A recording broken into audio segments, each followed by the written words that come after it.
সবার কণ্ঠে একই slogan, no compromise no surrender. পিছু হটা নয়, প্রতিশোধই একমাত্র পথ। এমন শপথে উত্তাল ইরানের রাজধানী তেহরান। যুক্তরাষ্ট্রের বিমান হামলার পরদিনই বিক্ষোভে নামেন হাজারো মানুষ, যেখানে সামিল হন খোদ প্রেসিডেন্ট পেজেশকিয়ানো। ইসরায়েলকে পুরোপুরি ধ্বংস করে মার্কিন ঘাঁটিগুলোতে আঘাত হানার হুঁশিয়ারিও দেন তিনি। এই যুগে যখন শত্রুরা কোনো আইন বা নীতিমালার প্রতি দায়বদ্ধ নয়, আমাদের উচিত সামরিক বিকল্পে এগিয়ে যাওয়া। ইসরায়েলকে ধ্বংস করে যুক্তরাষ্ট্রের ঘাঁটিগুলোর ওপর আঘাত হেনে তাদের অঞ্চল ছাড়তে বাধ্য করতে হবে। আমেরিকা খুব বড় একটি ভুল করেছে। আমরা বহু বছর ধরে এই ভুলের অপেক্ষায় ছিলাম। এখন আমরা তাদের এমনভাবে জবাব দেব যাতে তারা সারা জীবন তা মনে রাখে। তেহরানে ক্ষোভের আগুন ছড়িয়েছে কানাডা ও লস অ্যাঞ্জেলেসেও।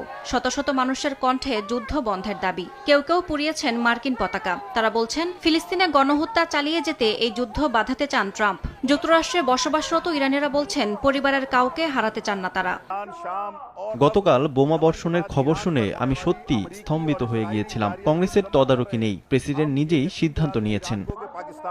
পাকিস্তানের করাচিতেও বিক্ষোভে নামেন হাজারো মানুষ। যুক্তরাষ্ট্র ও ইসরায়েলের পতাকা পুড়িয়ে ক্ষোভ জানান তারা। তাদের দাবি, জাতিসংঘ সনদের চরম লঙ্ঘন করেছে যুক্তরাষ্ট্র। ট্রাম্পকে শীর্ষ সন্ত্রাসী হিসেবে আখ্যা দিয়েছেন ফিলিপিন্সের বিক্ষোভকারীরা। ইয়াসমিন অনন্যা, সময় সংবাদ।